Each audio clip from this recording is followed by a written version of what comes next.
I flirted shamelessly with my boss at the party, confident my husband was across the room, distracted and oblivious. Music pulsed, glasses clinked, and I leaned closer, laughing loudly, enjoying attention that felt intoxicating. My boss smirked, believing the story favored him.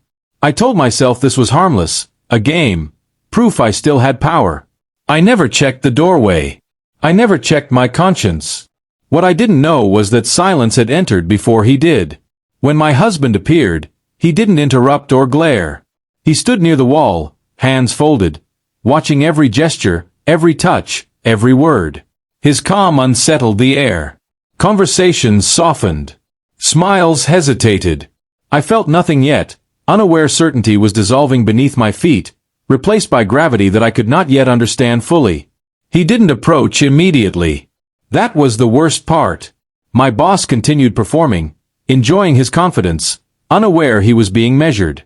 I felt eyes shift, attention subtly rerouting toward the stillness near the wall. My husband's presence wasn't loud, but it was undeniable. He watched patiently, not with anger, but calculation. That terrified me. I suddenly felt exposed, like the room had tilted without warning. My boss made another joke, touched my arm casually. I laughed out of habit, then caught my husband's eyes.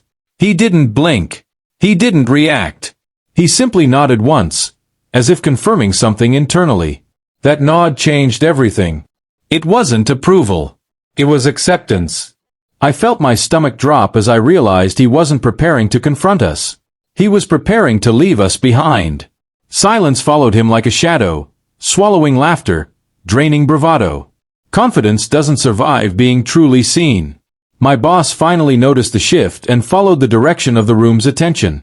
His smirk faltered when he saw my husband standing there, calm and unmoved. He straightened, ready to assert dominance, but my husband beat him to it. He walked forward slowly, politely, and thanked my boss for keeping her entertained. The words were neutral, surgical. Then he turned to me and said, "I've seen enough." No accusation. No insult. That sentence landed like a verdict. My boss laughed nervously, trying to recover, but the room didn't join him. My husband reached into his pocket and placed his wedding ring on the table between us. The sound was small, metallic, final. Conversations stopped entirely. I felt heat rush to my face, shame blooming publicly.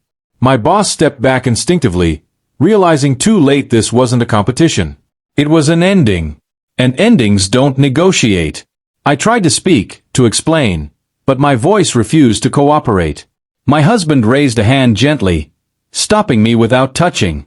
"Not now," he said quietly. That calm restraint destroyed me. He addressed the room instead, thanking everyone for their hospitality and apologizing for leaving early. No one objected. No one moved. He walked past my boss without acknowledging him further, as if he no longer existed. That dismissal was brutal. I followed a few steps behind, humiliated, desperate, realizing control had slipped beyond reach. At the door, my husband paused and turned back once. "You don't need to pretend anymore," he said to me, not cruelly, but with closure. Then he left. The door closed softly. The room remained frozen. My boss stood speechless, stripped of confidence, understanding too late that power borrowed from flirtation collapses when dignity exits. I stood alone, exposed, surrounded by witnesses who would never forget what they'd seen. The aftermath was worse than confrontation. People avoided my eyes, pretending to check phones, refill drinks, escape responsibility. My boss mumbled something about misunderstandings, but no one listened. His authority dissolved instantly. I left shortly after, numb, realizing I had mistaken attention for value. At home, the house was silent, orderly, already changed. His clothes were gone. His toothbrush missing. A single note sat on the table. It wasn't angry. It wasn't long. It said, "I won't compete for respect." I collapsed into a chair, finally understanding what his silence meant. Silence wasn't weakness. It was preparation. Over the next days, calls went unanswered, messages unread. Friends knew. His family knew. My boss avoided me completely, embarrassed by proximity to consequences. I hadn't just lost my husband. I had lost the illusion that I was in control. Control vanishes when someone stops needing you to choose them.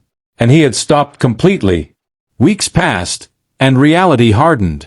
My husband filed paperwork quietly, efficiently. No public accusations. No revenge. That restraint hurt more than anger ever could. I heard through others how calm he was, how steady, how unaffected. That image haunted me. I replayed the party endlessly, wishing for shouting, tears, anything I could argue against. But silence leaves no foothold. My boss eventually transferred departments, unable to escape the story attached to him. His flirtation had cost him credibility. Mine had cost me everything. I tried writing letters I never sent. Apologies I knew arrived too late. Understanding came slowly. Betrayal isn't defined by intent, but by entitlement. I believed attention excused disrespect. It doesn't. Watching someone walk away without chaos forces brutal self-reflection. I wasn't punished. I was released. Released into accountability I couldn't share. He moved forward. I stood still. And standing still is unbearable when the truth finally catches you. Looking back, the party wasn't the moment my marriage ended. It was the moment my husband chose himself without asking permission. His silence didn't humiliate me. It exposed me. I learned that real power isn't loud dominance or public charm. It's restraint. It's leaving without begging. Today, my life carries the weight of that lesson. I don't flirt for validation anymore. I don't confuse attention with worth. I lost someone who would have stayed forever because I assumed he always would. That assumption was my greatest mistake. When he walked away calmly, he didn't just end a relationship. He rewrote the room, the narrative, and my understanding of love. Love isn't proven by how much someone tolerates. It's proven by what they refuse to endure. I thought I was being admired that night. I was being measured. And when the measure was complete, he left without a word, taking my certainty with him forever.